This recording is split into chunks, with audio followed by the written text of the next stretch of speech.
everyone, I'm happy to be back with another video. If you are new here, welcome. My name is Alexis. So today I'm going to be talking about making mistakes as a new nurse. Making mistakes is something that's just going to happen. We are human, so we're not perfect and we're going to make mistakes.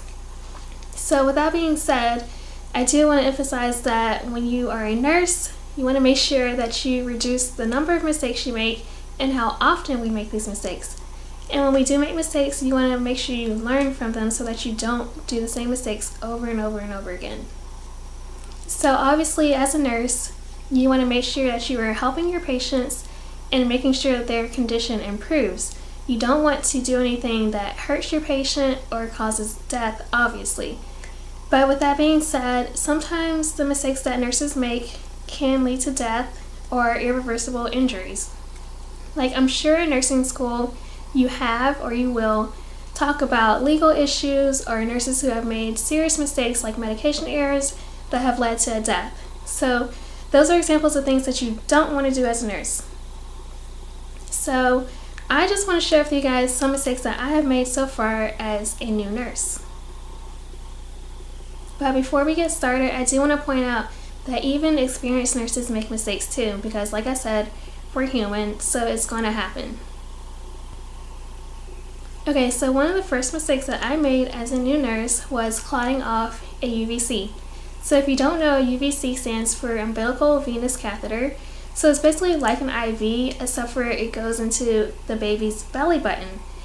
And so I was doing a line change and I forgot to clamp off the UVC, and so blood started to come back up through the line and it clotted off.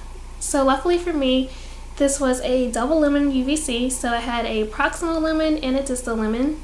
So we were able to just switch the fluids to a different lumen. So I got lucky with that one, and I was so nervous, I felt so bad, but everything worked out. So that was just a simple error with me forgetting to do something. The second mistake that I want to share with you guys is actually a medication error, and I remember this night so well. I was working night shift, which is when, sometimes we're tired, but I actually felt okay that night. And the MAR told me exactly how much of the medication I was supposed to give, and I even did the math out by hand just to double check, because I can be pretty paranoid when it comes to medications. Like, one of my biggest fears is accidentally giving the incorrect amount of medication to a patient. So I knew exactly how much I was supposed to, give my patient.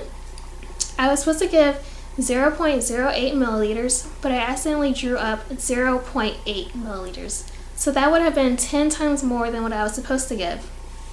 And so this was a high alert medication or controlled substance, whatever you want to call it. So whenever we have these medications, we always double check with the coworker. So after I drew it up, I showed it to my coworker, and he noticed that I drew up the wrong amount. And I was freaking out. I was just like, oh my gosh, because I just kept thinking about what could have happened if I hadn't double checked with my coworker like I was supposed to. So I redrew up the correct amount of medication and I gave my patient the correct amount because we caught the error. So the third error that I want to share with you guys is when I didn't catch that my patient's IV had infiltrated. So this was at the very beginning of my shift. I was getting report, and often when we get report before we finish handoff, you always want to check your patient's IV and fluids. So I just checked my patient's IV and I simply looked at the site. So my mistake was that I did not do a thorough assessment like I should have. I should have not just looked at the site, but looked at the entire arm, and I should have compared the arm with the IV to the other arm that did not have an IV in it. So because I didn't do that, I didn't notice that the IV had infiltrated.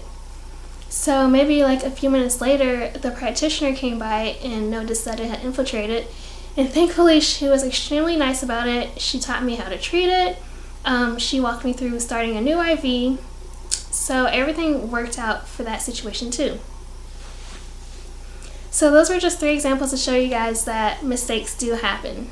So luckily for me, none of those mistakes led to, any injuries for my patient or anything serious. So my mistakes were basically forgetting to do something with the UVC, drawing up the incorrect medication, and also not doing a thorough assessment. So I really did learn from these mistakes. Since those things have happened, I have not made the same mistakes ever again. I remember one of my coworkers telling me, well, you'll never do that again, and she was so right. So it's very important that you learn from your mistakes, and when you do make mistakes, they often do stick with you, so you don't make the same mistake ever again.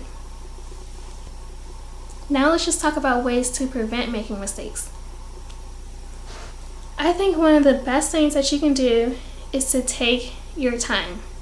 If you're not rushing, you're more likely to pay attention and do things correctly the first time. My next tip would be to make sure you look at your unit's policy whenever you're unsure of something.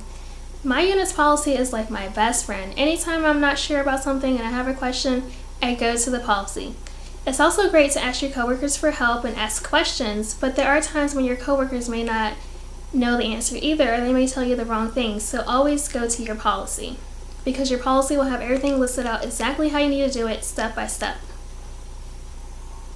My next tip is to make sure that you always plan and prepare before you start doing something. Make sure you have all of your supplies ready, and make sure you already have in your mind what you need to do, why you need to do it, how you need to do it, all that stuff. You also want to make sure you pay very close attention to detail, because those little details can be very crucial. My final tip is to make sure you have enough rest. So if you only sleep like 5-6 hours before your 12-hour shift, you're going to be tired, and if you're tired, you're more likely to make mistakes, right?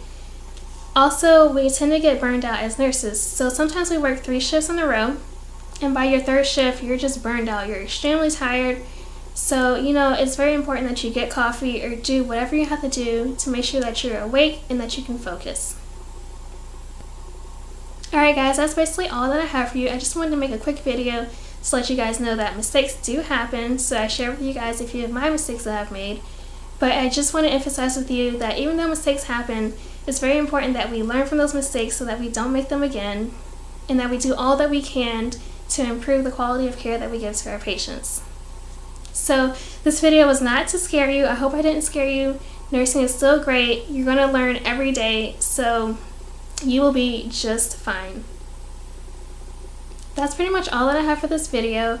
Make sure you guys subscribe if you're new, like this video if you found it helpful, and I will catch you guys in the next video. I hope you all have a lovely day.